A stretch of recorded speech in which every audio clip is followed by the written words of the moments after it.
በስመ አብ ወወልድ ወመንፈስ ቅዱስ አሐዱ አምላክ አሜን። እንኳን በነሐሴ 5 ቀን ታስበውና ተከብረው ለሚውሉ ለቅዱሳን በዓላት በዚች ቀን የደብረ ቢዘን አባ ፊልጶስ የዕረፍቱ መታሰቢያ በዓል፣ ቅዱስ አባ አብርሃምም ገዳማዊ የዕረፍቱ መታሰቢያ በዓል፣ የከበረ ተጋዳይ ወታደር ቅዱስ ዮሐንስ ጻድቅ የዕረፍቱ መታሰቢያ በዓል በሰላም አደረሳችሁ አደረሰን። አባ ፊልጶስ ዘደብረ ቢዘን። ነሐሴ 5 ቀን በዚች ዕለት የደብረ ቢዘን አባ ፊልጶስ አረፈ። አቡነ ፊልጶስ ዘደብረ ቢዘን እንደ ነቢዩ ኤርምያስ በእናታቸው ማኅፀን ሳሉ አቡነ ፊልጶስ ዘደብረ ቢዘን እንደ ነቢዩ ኤርምያስ በእናታቸው ማኅፀን ሳሉ የተመረጡና እንደተወለዱ ነው 81ዱን የብሉይ መጽሐፍት አጠናቀው ያወቁት ናቸው። በ12 ዓመታቸው ለመመንኮስና ገዳም ለመግባት ወስነው ወላጅ እናታቸውን አሰናብቺ በማለት ጠይቀዋል። ቅድስት እናታቸውም መርቀው ሸኟቸውና ትግራይ ውስጥ ወደሚገኘውና ደብረ ጸራቢ ወደሚባለው ገዳም ገቡ። የገዳሙ አስተዳዳሪ አቡነ በኪሞስም የምንኩስና ቀንበሩና ሸክሙ እጅግ ከባድ መሆኑን በመንገር ወደ እናታቸው እንዲመለሱ የሚመክሯቸውም፣ አቡነ ፊልጶስ ግን ለምንኩስና የታጩ ሙሽራ መሆናቸውን ነገሯቸው። ከብዙ ፈተናም በኋላ አመነኮሳቸው። በገዳሙ እንጨት እየለቀሙና እየፈለጡ ውሃ እየቀዱ ክርስቶስን ሕማሙን ሞቱን እያሰቡ በጾምና በጸሎት ሲጋደሉ ከኖሩ በኋላ ጌታችን መድኃኒታችን ኢየሱስ ክርስቶስ ተገልጦላቸው ወደ ሽሬ እንደሄዱ ነገራቸውና ሽሬ አደያቦ ወደሚባል ስፍራ ሄዱ። ብዙ አስደናቂ ተአምራት እያደረጉ ወንጌልን በሀገሩ ዙረው ሰበኩ። እንደ ሐዋርያው ቅዱስ ጴጥሮስ በጥላቸው ድውያን ይፈውሱ ነበር። ከዚህ በኋላ ወደ ደብረ ቢዘን እንደሄዱ ተነግሯቸው የእርሳቸውንም በረከት ለመቀበል በመጡ 16 ደጋግ መነኩሳት ጋር ወደ ደብረ ቢዘን ሄዱ። ይኸውም በኤርትራ ክፍለ ሀገር በሐማሴን አውራጃ ከአስመራ ከተማ በስተ ምስራቅ 25 ኪሎ ሜትር ርቀት ላይ የሚገኘው አስደናቂ ገዳም ነው። ጻድቁ አባታችን የሐይቅ እስጢፋኖስን ባህር በተአምራት ያቃጠሉት አባት ናቸው። በንጉሥ አጼ ዳዊት ዘመን ሰንበትን አንድ ብቻ ናት እያሉ በአንደኛዋ ሰንበት ሲሰሩ ጻድቅ አቡነ ፊልጶስ ይህንን ሰምተው አንዲት ሰንበት የሚሉትን ሁሉ ተቃወሟቸው። ከግብፅ የመጡት ጳጳሳትም ቀደም ብሎ ከአቡነ ጊዮርጊስ ዘጋስጫ አሁንም ከአቡነ ፊልጶስ ጋር ንጉሡ አጼ ዳዊት አከራክረዋቸው ጳጳሱን በክርክሩ ተረቱ። ክፉዎችም በአቡነ ፊልጶስ ላይ በክፋት ተነሱባቸው። በአቁማዳ ጠቅልለው ሐይቅ ባህር ውስጥ ጣሏቸው። በዚህ ጊዜ እሳቸው የተጣሉበት ባህር በሳት ተቃጥሎ ጽድቅናቸውን መስክረውላቸዋል። ዛሬም ድረስ በሐይቅ እስጢፋኖስ ባህር ዳርቻ ላይ የተቃጠለው ድንጋይ ምልክቱ በግልጽ ይታያል። በወቅቱ የንጉሡ ሚስት በዋነተኛ አስፈልጋ ከሐይቁ ውስጥ አስወጣቻቸው። እግራቸውንም ማጥባቸው ስትጨርስ የእግራቸውን እጣቢ ጠጣቸው። ወዲያውም ከማኅፀንሽ ፍሬ ታላቅ ጻድቅ ልጅ ይወጣል ብሎ ትንቢት ነግሯታል። በትንቢታቸውም መሰረት ታላቁ ጻድቅ ንጉሥ አጼ ዘርዓ ያዕቆብ ተወለዱ። በወቅቱ በተፈጠረው አለመግባባትና ክፉዎቹም በባህር ውስጥ ስለጣሏቸው ንጉሡ አጼ ዳዊትም አቡነ ፊልጶስን ከልብ ይቅርታ ጠይቀው ወዲያው ታርቀዋል። በዘመናቸውም ረሃብ ስለተነሳ ጻድቁን ከገዳማቸው አስጠርተው ምን ባደርግ ይሻለኛል ብለው አማክረዋቸዋል። አቡነ ፊልጶስም የጌታችንን መስቀል ያስመጡ ብለው መክረዋቸዋል። ንጉሥ አጼ ዳዊትም በአቡነ ፊልጶስ ምክር መሰረት ከኢየሩሳሌም ከቁስጥንጥንያና ከእስክንድሪያ መንግስታት ጋር ተጻጽፈው 10ሩን ታላላቅ ቅዱሳን ይዘው ሄደው መስቀሉን መስከረም 10 ቀን አምጥተውታል። ቅዱስ መስቀሉን ያመጡት 10ሩ ቅዱሳንም የደብረ ቢዘን አቡነ ፊልጶስ፣ የጣና ደሴቱ አቡነ ሂሩት አምላክ፣ የጣና ደሴቱ አቡነ እንድርያስ፣ አቡነ በትረ ማርያም፣ አቡነ ዮሐንስ፣ አቡነ ታዴዎስ፣ አቡነ አፍቅረነ እግዚእ፣ አቡነ ዘካርያስ፣ አቡነ ያሳይ፣ አቡነ ቶማስ ናቸው። አቡነ ፊልጶስ ዘደብረ ቢዘን በታላቅ ተጋድሎ ኑረው ጌታችን ዘንድ ታላቅ ቃል ኪዳን ከተቀበሉ በኋላ ነሐሴ 5 ቀን በታላቅ ክብር አርፈዋል።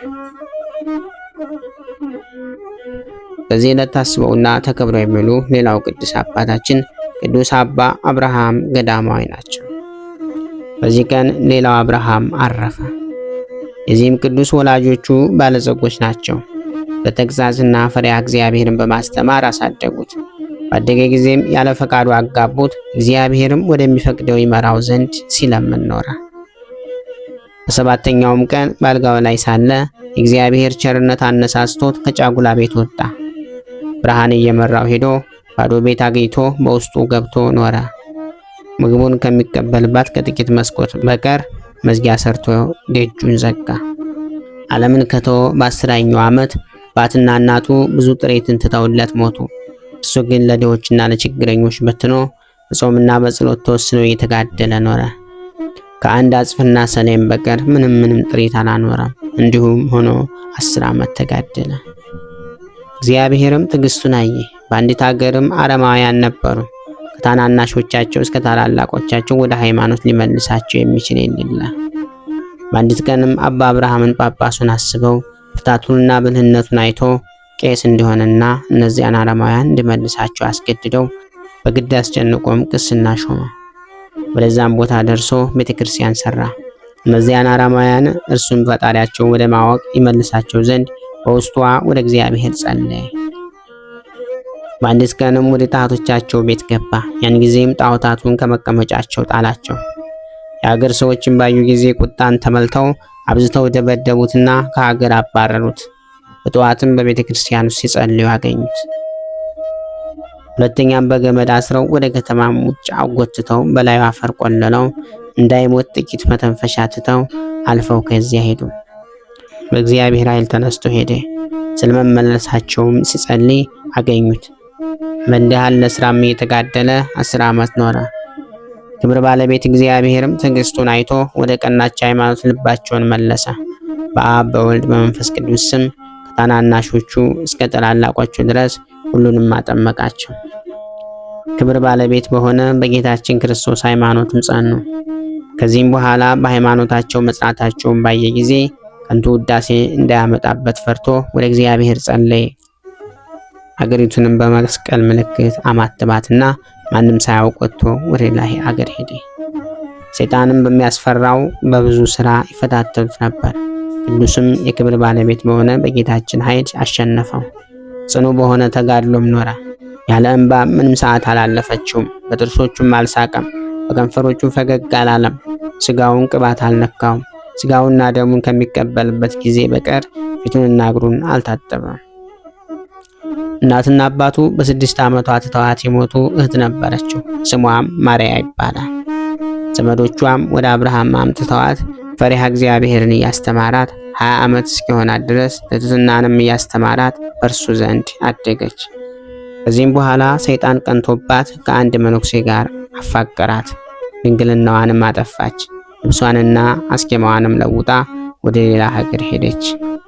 አባ አብርሃምም በዚያች ሌሊት ታላቅ ከይሲ ርግቢቱን ሲውጣት ጥቂት ቆይቶ ከእግሩ በታች ሲተፋት ራእይ አየ። በማግስቱም ማርያ ከቦታዋ ታጣች። አባ አብርሃምም ደነገጠ። ወደ እግዚአብሔርም ከብዙ እንባ ጋር ጸለየ እሷን ያገኛት ዘንድ። ከጥቂት ወራትም በኋላ እህቱ ያለችበት አባ አብርሃም ሰማ። ሰዎችም እንዳያውቁት የምንኩስናውን ልብስ ለውጦ ፊቱንም ተከናንቦ የወታደር ልብስ ለብሶ በፈረስ ተቀምጦ ወዳላችበት ሀገር ሄደ። ከዚያም ደርሶ ማርያ ወዳለችበት ገባ። የመሸተኛንም ልብስ ለብሳ ባያት ጊዜ እጅግ አዘነ። ነገር ግን እንዳትሸሸው እንድታውቀውም አልሆነም። ከዚህም በኋላ ለሚያገለግላት አሽካር ከማርያ ጋር የሚደርሱበትን መብልና መጠጥ እንዳዘጋጀ የወርቅ ድናር ሰጠው፣ ለርካሽ ስራ እንደሚፈልጓት ሰዎች ይመስላት ዘንድ። ከራት በኋላም ወደ ውስጠኛው ቤት አስገባት። በሩንም ዘጋ። እጇንም ይዞ ራሱን ገለጠላት። ባወቀችውም ጊዜ ደንግጣ እንደ በድን ሆነች። ልጅ ሆይ አይዞሽ፣ እግዚአብሔር በቀር ከኃጢአት ንጹሕ የሆነ የለም። ነገር ግን ወደ ንስሐ ተመለሺ፣ ወደ ቦታሽም ገብተሽ የቀድሞ ስርዓትሽን የሚያዥ አላት። እርሷም እሺ አለችው። በነጋም ጊዜ ወስዶ በፈረሱ አስቀመጣትና ደስ እያለው ተመለሰ። እህቱን ከሰይጣን እጅ ማርኳልና ወደ ቦታውን በደረሰ ጊዜ የቤቷን ደጅ ዘግቶላት ማቅ በመልበስ እየተጸጸተች የተጋድሎንም ስራ እየተማረች በብርታቷና በተጋድሎ ያዩ ሁሉ እስቲያደንቁ ጸንታ ኖረች። እግዚአብሔርም በዚች ቅዱስ ሰው እጆች ድንቅ ታምራቶችን አደረገ። አጋንንትንም በማስወጣት በሽተኞችንም በማዳን ከ1 ዓመትም በኋላ የማርያም ንስሐዋን አይቶ በ70 ዘመኑ የተመሰገነ እግዚአብሔርን እያመሰገነ አረፈ። ማርያም እህቱም ከለቅሶ ጋር ትህርምትን በማብዛት ቀንና ሌሊት እየተጋደለች ሌሎች 5 ዓመታትን ኖረች። ከዚህ በኋላ በሰላም አረፈች። ያዩአትም በፊቷ ሁሉ ስላለው ብርሃን እግዚአብሔርን አመሰገኑ። በዚህ ዕለት ታስቦና ተከብሮ የሚውለው ሌላው ቅዱስ አባታችን ቅዱስ ዮሐንስ ጻድቅ ነው። በዚህችም ቀን የከበረ ተጋዳይ ወታደር ቅዱስ ዮሐንስ አረፈ። የዚህም ቅዱስ ወላጆቹ ክርስቲያኖች ናቸው። እርሱም በከሃዲው በኦሎያኖስ ሰራዊት ውስጥ ወታደር ሆነ። ንጉሱም ከባልንጀሮቹ ወታደሮች ጋር ላከው። ክርስቲያን ወገኖቹንም በሚኖሩበት ቦታ ሁሉ እንዲያሰቃዩአቸው አዘዘ። እርሱም ለባልንጀሮቹ ጭፍሮች ክርስቲያኖች እጅግ እንደሚጠላቸውና እንደሚገስጻቸውም በጭልታም ገብቶ በጎ ነገር የሚሽቱን ሁሉ ይሰጣቸው ያጽናናቸዋል። ሁልጊዜ ይጸልያል፣ ይጾማል፣ ይመጸውታል። የቅዱሳንንም አኗኗር ኖረ። ምስጉን ለእግዚአብሔርንም አገልግሎ በሰላም አረፈ። እግዚአብሔር ምስጋና ይሁን።